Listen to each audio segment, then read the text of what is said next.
Before there were explanations, there was silence. Not the empty kind of silence, but the kind that makes you aware that you exist. Long before humanity learned how to measure the universe, it learned how to feel it. The sky above, the ground below, the slow rhythm of day and night.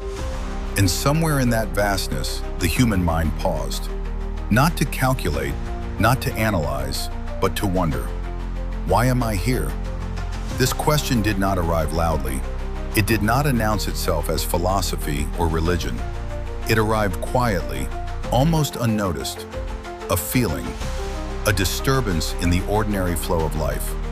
You can see it even today, in moments when the noise fades, when distractions fall away, when nothing is demanding your attention. Late at night, under an open sky, in grief, in awe, the question returns. Why is there something instead of nothing? This is where belief begins. Not in books, not in rituals, not in institutions, but in awareness. Humans are not the only beings that exist, but humans are the only beings who know that they exist. That knowledge changes everything. We remember the past, we imagine the future, we understand time as a direction, and most importantly, we know that one day we will not be here. No animal builds a life around this awareness. No animal lies awake questioning its own existence, but humans do. A being that knows it will die cannot avoid asking what life means. And meaning is not a luxury question, it is a logical one. If life has no meaning, then nothing truly matters. Not love, not suffering, not justice. Yet humans live as if these things matter deeply. We organize our lives around them. We sacrifice for them. We grieve when they are violated. This contradiction demands an explanation. Some try to ignore the question. They fill their lives with movement, with entertainment, with endless noise. But distraction does not remove the question, it only postpones it. Because the question is not external, it is internal. It comes from consciousness itself. To be aware is to ask. Long before humans built cities, they looked up. They noticed patterns.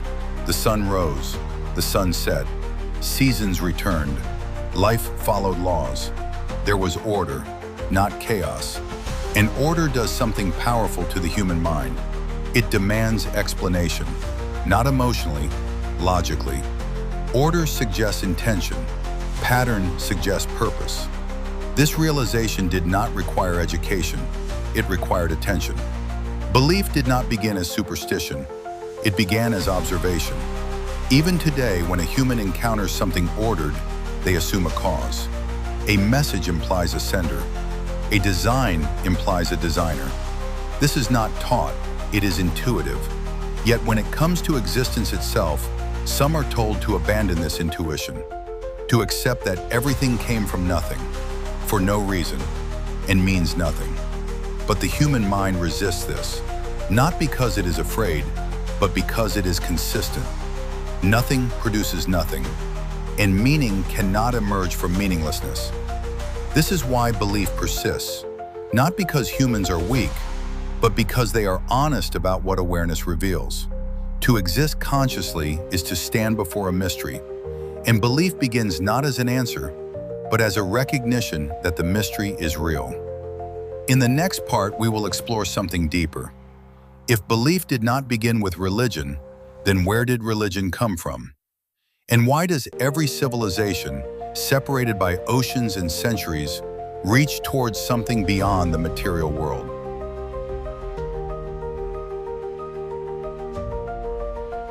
There is something strange about the human mind.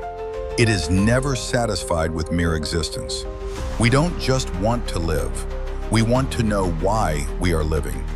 Food keeps the body alive, but meaning keeps the soul awake. And without meaning, even survival begins to feel empty. This is why a human can have everything, comfort, success, security, and still feel something missing. Not because something is wrong with life, but because life alone is not enough. Philosophers have noticed this for centuries. A strange tension within us. We are finite beings with infinite questions. We are limited in time, yet obsessed with eternity. We know we are temporary, yet we long for something permanent. This contradiction lives quietly inside every human heart. We try to ignore it, but it waits patiently. If existence were nothing more than a biological accident, this hunger would not exist. Hunger always points to food. Thirst always points to water. So what does this hunger point to? Why does the human heart crave meaning the way the body craves oxygen? Some argue that meaning is invented, a story we tell ourselves to make life bearable. But this explanation collapses when tested honestly. Illusions do not demand sacrifice, yet humans give their lives for justice, for truth, for people they love. No one dies for a story they know is fake. Our actions reveal something important. We don't live as if meaning is imaginary. We live as if it is real. There is another strange thing. When meaning is violated, we feel it immediately. When injustice happens, something inside us reacts, not with calculation, but with certainty. This is wrong. Not inconvenient, not unfortunate, wrong. Where does that certainty come from? If morality were just social agreement, it would feel negotiable. But it doesn't. Some things feel wrong even when everyone approves of them. Some things feel right even when they cost us everything. This suggests something unsettling. Meaning and morality do not feel like inventions. They feel like discoveries. And discoveries point beyond us. They suggest that meaning is not something we create, but something we recognize. This realization often arrives during pain, not because pain creates belief, but because pain strips away illusions. When life is comfortable, we can pretend we are in control. Pain destroys that illusion. Loss reminds us how fragile we are, how dependent, how little authority we truly have over existence. And in those moments, the question returns, not gently, but urgently. Why? Why does this hurt? Why does this matter? Why does any of this exist at all? It is here, in vulnerability, that belief often begins to form, not as doctrine, but as humility. The realization that perhaps we are not the authors of reality. Perhaps we are participants. And if we are participants, then there must be something greater than us. Not emotionally comforting, but logically necessary. Philosophy calls this the problem of contingency. Everything we see could have been otherwise. You could have not existed. The universe could have been different, or not existed at all. Yet something exists, and contingent things cannot explain themselves. They point outward, beyond themselves, to something that does not depend, something that simply is. This idea appears again and again across human thought. Different words, different cultures, same direction. Reality is not self-sufficient, and neither are we. This is where belief becomes unavoidable.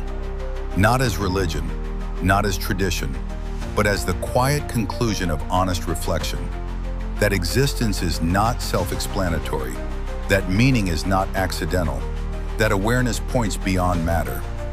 And so humans believe, not because they were taught to, but because when they stop running, stop distracting themselves, stop pretending they are enough, they encounter something undeniable, a sense that reality is grounded in something deeper, something unseen, but profoundly real.